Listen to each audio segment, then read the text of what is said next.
Reaction, Florida Senator Marco Rubio. Senator, you know a thing or two about dictators. You see, and by the way, I have a lot of criticism over the years of Ukraine and their government and their corruption that has gone on there. But you've seen a lot of this over the course of your life. You're a student of history. And what is the best way to deal with murdering dictator thugs, authoritarians like Putin? I think it's to inflict the maximum amount of punishment possible for two reasons. First, because you got to stop them. But second, because other people that are tempted about becoming like them would take that into account before making a decision to do it. Putin has done this because he's calculated, I think wrong, but he calculated that he would get some sanctions, but they wouldn't be overwhelming. He thought Zelensky would abandon Kyiv as soon as the first Russian landed in Ukraine, and the government would collapse, and he would be able to put some puppet government in. And now what he finds himself in, Sean, is a very delicate situation, actually a most impossible situation. He's either going to have a very costly military victory followed by a painful, costly occupation, or he's going to get bogged down in a quagmire. And meanwhile, his economy in Russia is headed towards third world status. I mean, a week from today, people will be shocked at what shambles that economy is in. And I think, you know, and the last problem he has right now is today especially we've seen an enormous increase in the awareness of Russians that they're involved in a full-scale war and that thousands of Russians are dying. Let me ask you this, Senator. We've been watching this 40-mile convoy with satellite imagery. And my question is, they apparently have been stalled for a period of time. We know exactly where it is.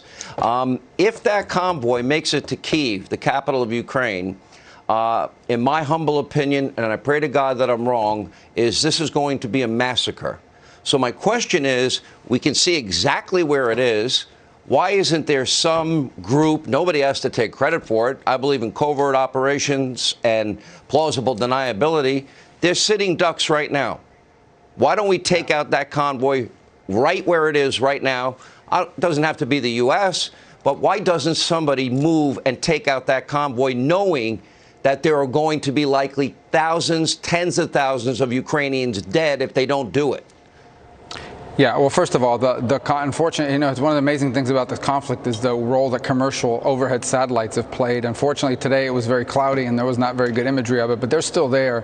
They've now been there for 72 hours, and so for the first time, you're starting to hear and see from the Ukrainian reports, from on-the-ground folks and the like, some real degradation in their readiness. You can't just have people sitting out in trucks in a traffic jam for 3 days and it not begin to degrade their readiness. The Ukrainians know where they are. Obviously, we're not privy to their plans about what they intend to do about it, but they've been pretty good at picking these things off. They have already. One of the reasons why that convoy is stuck on the road is because the Ukrainians have targeted and taken out, you know, the first couple trucks in the convoy, and so that just creates. I mean, this is a two-lane highway in some spots. A couple of these trucks go down, and everybody behind them is stuck, especially if it's a fuel truck. I don't know if you've seen the imagery that the Ukrainians have put out about these Turkish drones they've been using, and they've been doing some real damage to these guys. So, like I said, I mean, Putin's got some real problems on his hands over there. Let me ask you this question. You talked about the ruble and their finances collapsing, but with that said, our country, even today, is importing 167,000 barrels of Russian oil every single day. Yeah. You know, 40% of the natural gas in Europe with NATO and our Western European allies comes from Russia, on top of all the oil that Putin sends.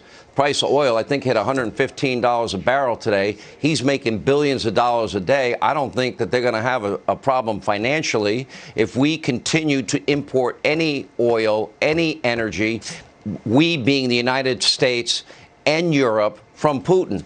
Now, that's the one sanction that I think would work the best, and that's the one sanction that nobody wants to put in place. Why is that?